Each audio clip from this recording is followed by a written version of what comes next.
ரொம்ப சிம்பிளாக அதே சமயத்தில் ரொம்ப டேஸ்டியான காலிஃப்ளவர் பட்டாணி ஒயிட் குருமா எப்படி செய்யறதுன்னு பார்க்கலாம். முதல்ல ஒரு மிக்ஸி ஜாரில் அரை முடி அளவு தேங்காவை சின்ன சின்னதாக கட் பண்ணி எடுத்திருக்கேன். அடுத்து காரத்துக்கு ஏற்ற மாதிரி பச்சை மிளகா சேர்த்துக்கலாம். நான் எடுத்திருக்க மிளகா கொஞ்சம் காரமாக இருக்கிறதுனால 3 தான் சேர்த்துருக்கேன்.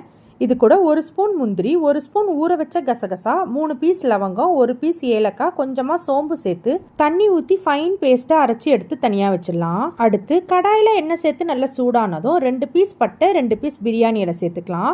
இது கூட பொடியாக சாப் பண்ணி வச்சுருக்க 2 பெரிய வெங்காயம், ஸ்லிட் பண்ணி வச்சுருக்க 3 பச்சை மிளகா, கொஞ்சமாக கருவேப்பிலை சேர்த்து நல்லா வதக்கிக்கலாம். வெங்காயம் லைட்டாக கலர் மாதிரி வந்ததும் 1 ஸ்பூன் இஞ்சி பூண்டு பேஸ்ட் சேர்த்து இஞ்சி பூண்டோட பச்சை வாசனை போகிற வரைக்கும் நல்லா வதக்கிக்கலாம். வெங்காயம் ப்ரௌன் கலர் ஆகாத அளவுக்கு நல்லா வதக்கி எடுத்துக்கோங்க.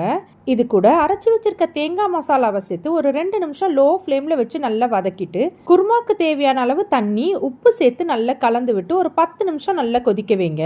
இந்த மசாலாவில் இருக்க பச்சை வாசனைலாம் போய் நல்லா கமகமன்னு வாசனை வரும். இந்த ஸ்டேஜில் ஏற்கனவே கொதிக்கிற தண்ணியில் 5 நிமிஷம் வேக வச்சு எடுத்திருக்க காலிஃப்ளவரும் பட்டாணியும் சேர்த்து நல்லா கலந்து விட்டு மூடி போட்டு ஹை ஃப்ளேமில் வச்சு ஒரு 5 நிமிஷம் குக் பண்ணிவிட்டு ஃபைனலாக கொஞ்சம் கொத்தமல்லியை போட்டு சர்வ் பண்ணிக்கோங்க.